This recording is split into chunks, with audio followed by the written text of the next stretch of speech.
পাশাপাশি দুটি ছবি রাখবো আপনাদের সামনে। এই মুহূর্তে দেখতে পাচ্ছেন রাজভবন পর্যন্ত বেঙ্গল সার্ভিস ডক্টরস ফোরামের যে মিছিল, সেই অভিযান ক্রমশ এগিয়ে চলেছে। সেই মিছিল fair and bright night and day cream, ত্বক থাকবে ব্রাইট সারাদিন, পলিউশন ফ্রি, ঠিক যেন রাতের ফোঁটা সাদা ফুল, সারাদিন হ্যাপি ব্রাইট স্কিন। অন্যদিকে এই মিছিল আটকাতে পুলিশ ব্যারিকেড করে একেবারে প্রস্তুত। সেই ছবিও আপনাদের সামনে রেখেছি, যে ছবি রানী রাসমণি অ্যাভিনিউ। কথা বলবো, আমাদের সঙ্গে রয়েছেন আমাদের প্রতিনিধি রুমা পাল। রুমা, মিছিল কত দূর এগোলো?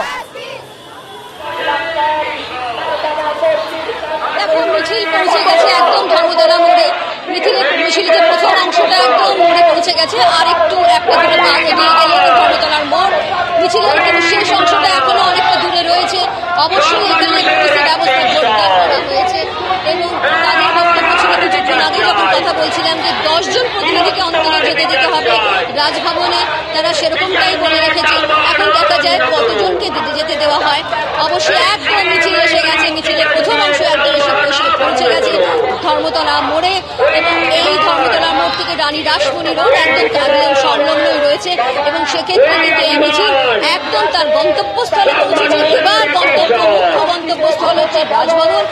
রাজভবনে তারা অবশ্যই দিতে চাইছেন ডেপুটেশন এবং 10 জন প্রতিনিধি অন্তত থাকবেন, এমনটাই তাদের দাবি। সেক্ষেত্রে কি করে পুলিশ অবশ্যই পরবর্তীতে আমাদের নজর থাকবে। তবে এটা কি দেখতে পাচ্ছি যেখানে এই মিছিল শুধু নয়, মহামিছিল। এই মহামিছিল কিন্তু এনআরএস হাসপাতাল থেকে শুরু হয়েছিল, বাইরে থেকে শুরু হয়েছিল, সেই বাইরে থেকে কিন্তু এখন এসে গেছে এবং আরজিকর কাণ্ডের বিচারের দাবিতে তারা রাস্তায় রয়েছেন, পথে রয়েছেন। আমি একবার বলবো আমার ক্যামেরা পার্সন অপূর্ব মাঝিকে একবার চিত্রটা তুলে ধরার জন্য, যেখানে ধর্মতলার মোড়ে যেখানে পুলিশি ছয়লাভ রয়েছে, পুলিশ রয়েছে। একবার একটু তোমাকে একদম চিত্রটা দেখিয়ে দিচ্ছি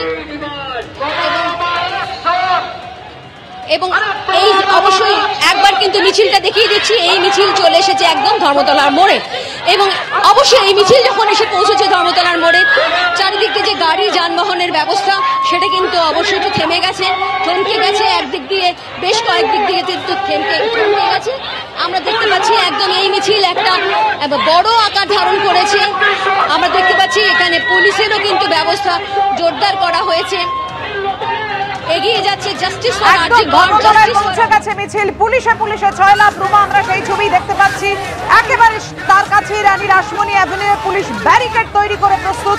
সেই ছবি আমাদের সামনে তুলে ধরবেন আমাদের প্রতিনিধি ঐশী মুখোপাধ্যায়। ঐশী, এখানেই চিকিৎসকরা বলছেন এই সক্রিয়তা যদি আরজিকর কাণ্ডের ক্ষেত্রে দেখা যেত, যে সক্রিয়তা এখন দেখা যাচ্ছে পুলিশের, একেবারে ব্যারিকেড তৈরি করে চিকিৎসকদের শান্তিপূর্ণ মিছিল আটকাতে পুলিশ তৈরি।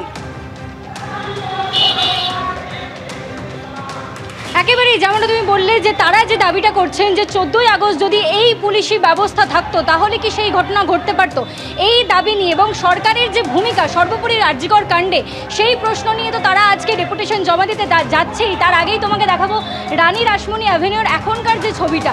পুলিশ বাহিনী তো মোতায়েন রয়েছে, কিন্তু সাধারণ দিনে, স্বাভাবিক দিনে যেরকম হয় যে এই রাস্তা দিয়ে যানবাহনের সঙ্গে সঙ্গে সাধারণ মানুষ কিন্তু যাতায়াত করে, তা কিন্তু এই মুহূর্তে বন্ধ করে দেওয়া হয়েছে এবং দুই প্রান্তে দুটো বড় বড় ব্যারিকেড করা হয়েছে এবং পুলিশ বাহিনী কিন্তু মোতায়েন রয়েছে কোনো রকম বিশৃঙ্খলা সৃষ্টি যাতে না হয় এবং তারই সঙ্গে এই মিছিল যাতে রাজভবনের উদ্দেশ্যে বেরোতেই না পারে, তার জন্য ওখানে যে ব্যারিকেড, সেই ব্যারিকেড দড়ি দিয়ে বেঁধে রাখা হয়েছে।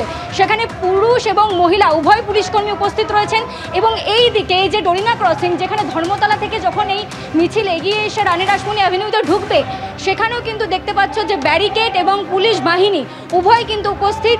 মিছিল আটকাতে দুই দিকে কিন্তু দুটো ব্যারিকেড করে দেওয়া হয়েছে এবং এই রাস্তাতে এখন সাধারণের যাতায়াত একেবারে বন্ধ করে দেওয়া হয়েছে।